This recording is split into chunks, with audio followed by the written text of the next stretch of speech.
आधा गिलास भरा या आधा गिलास खाली, बुद्ध की रहस्यमयी परीक्षा। श्रावस्ती के जेतवन में एक शांत संध्या थी। भगवान बुद्ध अपने शिष्यों के साथ बैठे थे जब एक विद्वान ब्राह्मण उनके पास आया। गौतम, सुना है तुम जीवन और सत्य की सबसे गहरी बातों को जानते हो, ब्राह्मण ने कटाक्ष किया। तो बताओ, ये गिलास आधा भरा है या आधा खाली? उसने एक पारदर्शी पात्र को बुद्ध के सामने रखा जिसमें जल ठीक आधे स्तर तक था। शिष्य चौंक गए। ये प्रश्न तो साधारण था। किसी ने मन ही मन सोचा, निश्चित ही बुद्ध कहेंगे कि ये देखने के दृष्टिकोण पर निर्भर करता है। कुछ ने अनुमान लगाया कि बुद्ध इसे जीवन की अस्थिरता से जोड़ेंगे, लेकिन बुद्ध बस मुस्कुरा रहे थे।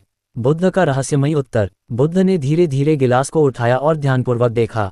फिर उन्होंने उसकी ओर इशारा किया और पूछा, तुम इसे क्यों देख रहे हो? ब्राह्मण चकित था, क्योंकि मैंने प्रश्न पूछा है। बुद्ध मुस्कुराए, और यह गिलास यहाँ क्यों रखा गया है? ब्राह्मण ने उत्तर दिया, ताकि तुम इस पर विचार करो और हमें सत्य बताओ।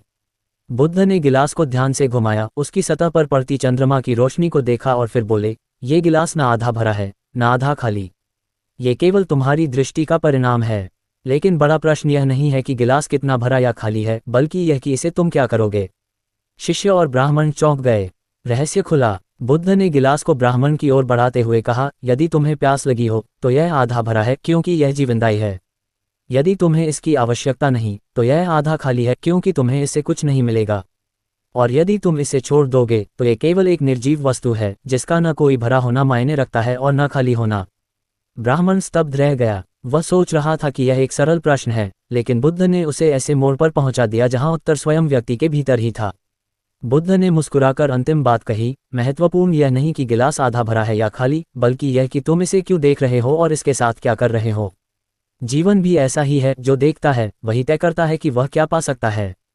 उस दिन के बाद ब्राह्मण केवल एक प्रश्न पूछने वाला व्यक्ति नहीं रहा, वह एक साधक बन गया। सीख। हमारे जीवन में भी यही होता है। कुछ लोग परिस्थितियों को सकारात्मक दृष्टि से देखते हैं और आगे बढ़ते हैं, जबकि कुछ लोग उन्हें अभाव या समस्या मानकर रुक जाते हैं। लेकिन सच्चा प्रश्न यह है, हम अपनी परिस्थितियों के साथ क्या करने जा रहे हैं। यही हमारी यात्रा का सबसे बड़ा रहस्य है।